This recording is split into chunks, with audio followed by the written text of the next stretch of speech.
Johnny Mac with your daily comedy news. The other day I dove in on this Patton Oswalt interview on the Interrobang, and I mentioned that the interviewer sounded like a 12-year-old. Sorry, no other way to say it. I thought I'd dive back in there.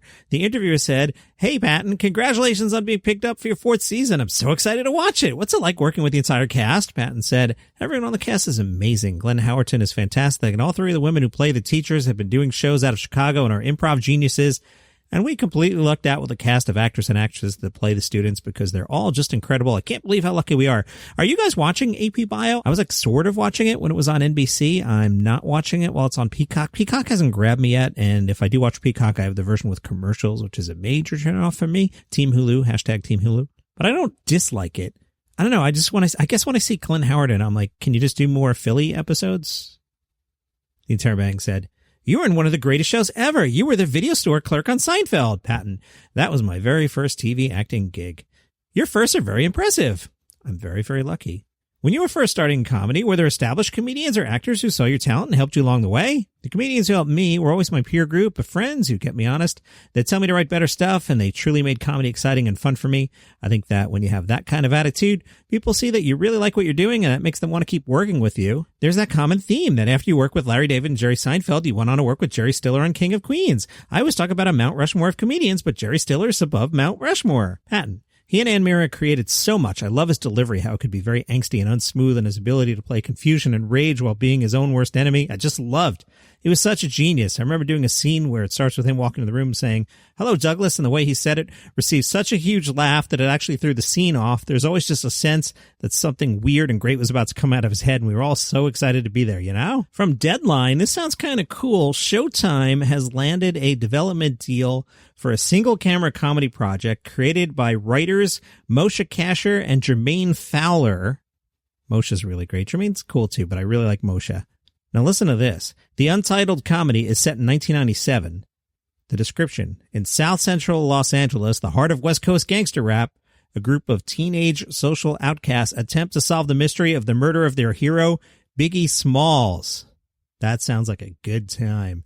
I told you Second City was for sale. It has been sold. ZMC is a hedge fund or something. They bought it. One of the suits over there said, "We are very excited to partner with management and the incredible talent at the Second City to grow the brand and build a diverse organization that elevates all voices. Over its 60-year history, the Second City has been home to some of the most beloved names in comedy, and we plan on building the next generation of comedy talent by investing in people and creativity." SpectrumNews1.com, which is your home for comedy news, caught up with Maz Jobrani about Pandemic Warrior. That's a special on Peacock. Maz said, "In December of 19, I went to Dubai. I filmed the special. I was like, all right, I'm going to go back home early 2020. We're going to get it on air. Life's moving forward. Everything's great." And then suddenly, boom, pandemic, lockdown, no more shows.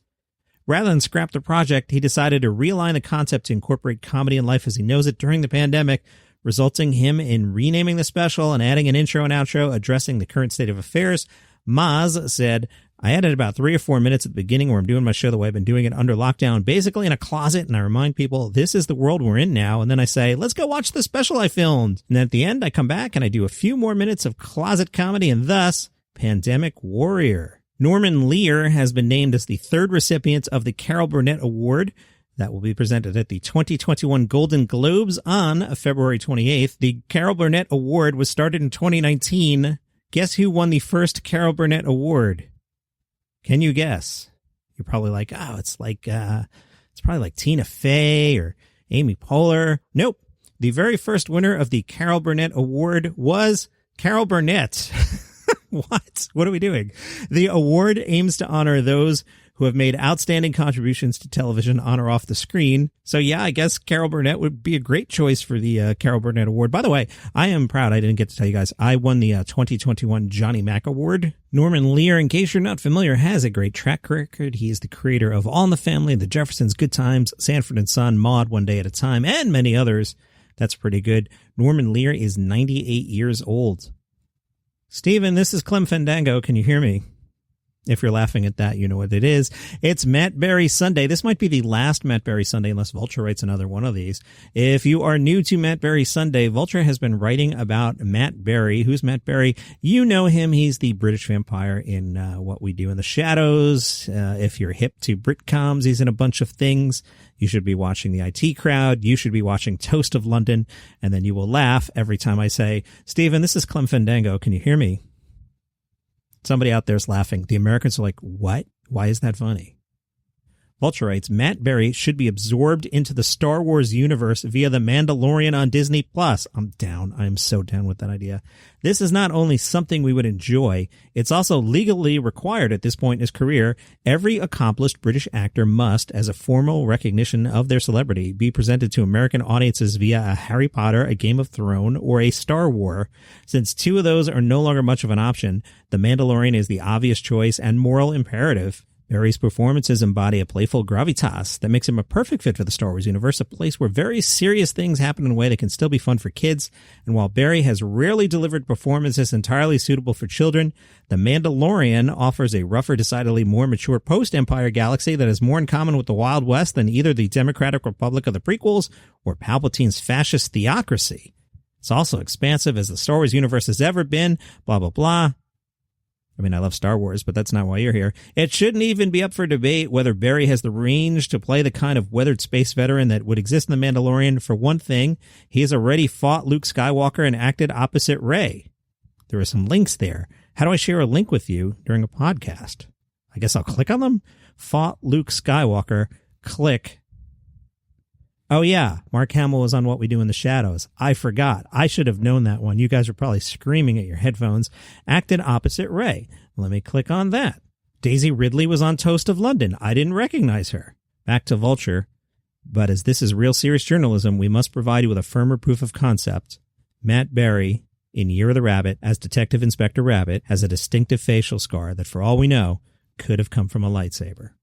Oh, I thought we were done here. There's 3 more paragraphs. See, on my little script here, I had a big space. I guess I'll save that for next Sunday, right? Yeah, why not? I'll save it. One more Matt Berry Sunday coming up. Hey, good job, Stand Up New York. That's the comedy club in New York City with Donnie Zoldan. You know Donnie, he's always fighting with Jerry Seinfeld and Governor Cuomo. And I'm friends with Donnie, so I'm on his side. Good job, Donnie and Stand Up New York. They've announced a partnership with a health agency to help working comedians get free healthcare visits and COVID tests during the pandemic. Their website says, understanding the struggle that working comics are going through during the pandemic, we have partnered with Cayman Health to provide free healthcare visits and COVID testing to working comedians in New York. We appreciate all you do to keep New Yorkers laughing during these challenging times, and we hope we're able to relieve a bit of stress for you. Good job out of them. Stephen, this is Clem Fandango. Can you hear me? Sometime this afternoon, check out the Instagram page. I will have posted the results of last week's Comedy Top Dog. From a podcast standpoint, I reveal those on Monday. But if you paid attention all week, you can probably guess who won. And I'm going to pit that winner up against one of my favorite comedians. You know who one of my favorite comedians is, right?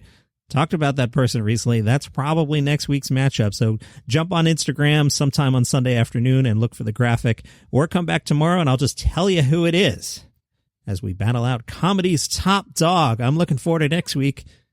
We'll see if you guys actually like my favorite comedian or not. Proof's in the pudding, folks. Maybe Johnny Mac's right. We'll see. That's your comedy news for today. Follow the show on Spotify or Apple Podcasts. If you want to buy me a coffee, oh, this is a shake. I'm such an idiot. Can you even hear this? I'm holding up a cup.